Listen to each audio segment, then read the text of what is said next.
It's with my greatest pleasure to bring to you today Robert Carlisle.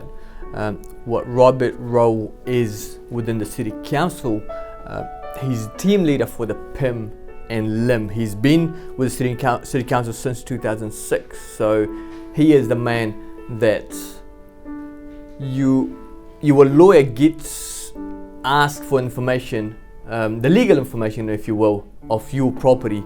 The LIM and his team will have access to the property file as well.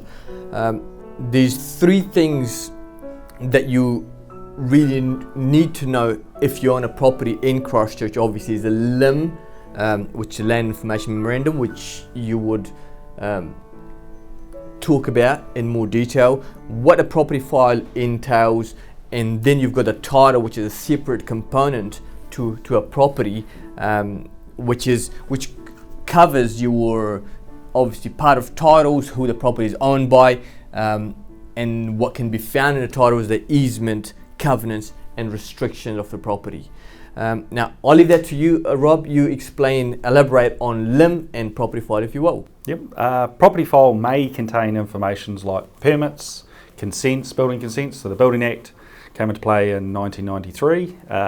It also can have drainage plans on it, certificates for electrical work, gas fitters. So we do accept works that are under Schedule 1, which don't require building approval.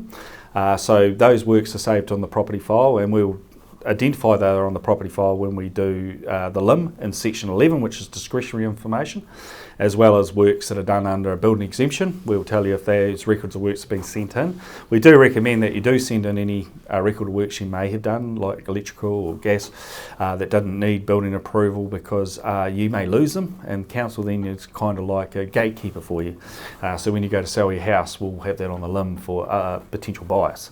It also can also have resource consents information if they're completed, PIMs, PIM onlys. So when a PIM only is done which is a project information memorandum, when you're proposing to do a building thing, so it tells you if you're complying with the Resource Management Act or the district plan, or what restrictions you may have with the TA around building that house or commercial building.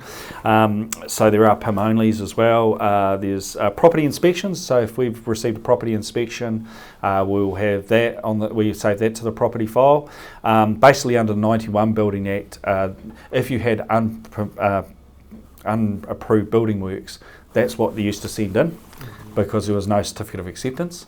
So we'll have those reports on identifying unpermitted or unconsented works. You can't do anything if it's unpermitted, but you can if it was unconsented. You can apply for a certificate of acceptance, and that's for any works that were done after July 1992. And basically that's pretty much what's on there on a property file. There may be some other bits and pieces, but the main stuff I've pretty much covered.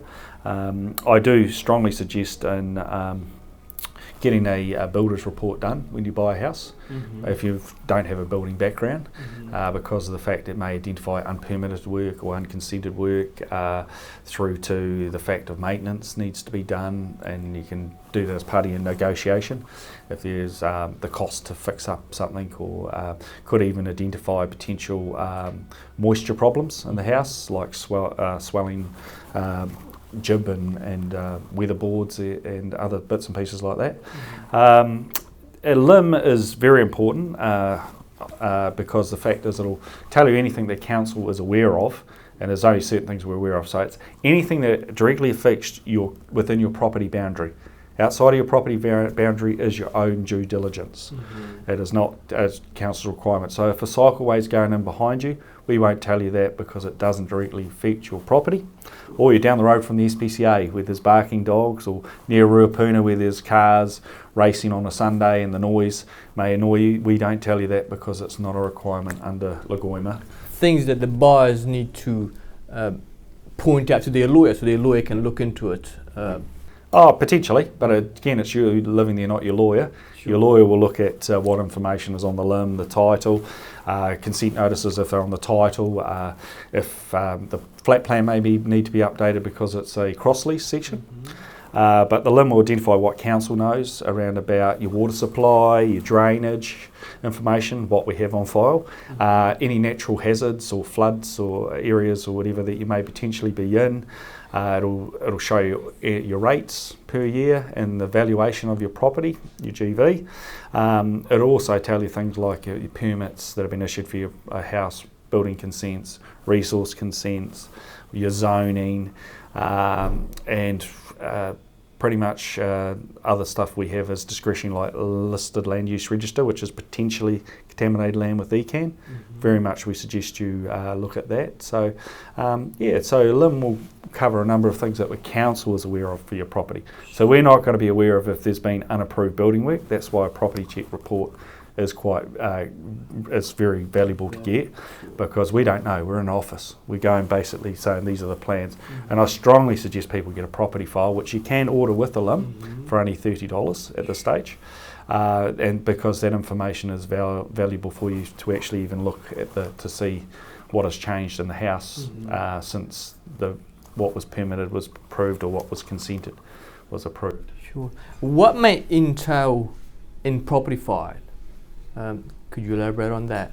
Well, it entails plans, obviously, so layout of your house, but it's not always. Some of the older permits, for some reason they were destroyed, the plans, but it's got it stamped on they're destroyed, but it shows you the set out, it shows you setbacks, but basically so you can look at, it also have your section 36s, which is development contribution information, only for if you're subdividing or developing a property, through to resource consent information, what's been approved on the resource consent, because sometimes what we have is people apply for a building consent, they have a resource consent, but the plans differ. That's why PERM's done, to ensure that the plans do marry up for what's been approved for a resource consent. So all that information will eventually, when they've been signed off, are available on property file, and anyone can order a property file. You cannot say to council, no one can, don't let anyone else get my property file. You can't do that. Lagoima requires that we have to provide that to anyone that orders it. And it's pretty instantly. It takes about 24 hours for the property file to be emailed to you. And as you said, it only costs $30. No, it differs. We try, SLAs, which is a levels of service, we try to get a property file to you within 2 working days. Again, following up, getting the payment is our hardest thing, which delays us, if it's already scanned or electronic. So basically, when we moved into the youth civic offices in Hereford Street, we then changed all residential to electronically processed. So anything prior to 2010, residential was all paper-based. So that's why I say scanned, because it's not digitised. Or if it's digitised already when you order it, or it's electronic, so it's consents and that done after 2010, then that's 2 working days. We try to get those done. But anything that's undigitised has to go from our storage place to our scanning provider, which we've got 5 working days to provide that in. Yeah, so with the LIM, if you order it with the LIM, we'll provide it at the same time we give you the LIM. So it could delay your LIM slightly, but generally we get it on day or 3 or 4 when the property file is scanned after it's ordered. Sure. Now, different between LIM and a PERM, what would... Well, you only get a PERM if you're scoping work. Scoping, I want to do this addition, or I want to build a house on an empty section. So a PERM is a project memorandum. It's a project is I'm going to build this house. Where a LIM is it's the information that council holds on your bit of land, if that makes sense. Yeah. So you don't get a PERM and a LIM together. They're completely different. You have to own the land to be actually apply for a PERM, or have a pre-purchase agreement signed. Which is PERM project information memorandum versus LIM land information memorandum. Yeah, exactly. So what the TA has restriction-wise on what, and tells you if you need a resource consent because your plans don't comply with the district plan, if you have to pay development contributions because you're putting an extra unit on, or you're building a house on the back of your property, it basically a PIM will tell you that information through the restrictions you may have with your finished floor level heights and flood management areas, and any other restrictions that may be based on the Territory Authority or ECAN rules that we have to follow. Sure. That covers you've covered everything that we need to talk about. It's been a pleasure having you here, running a training session for our team, of course, and thanks for your time, Rob. I appreciate that. Not a problem. Anytime. Thanks.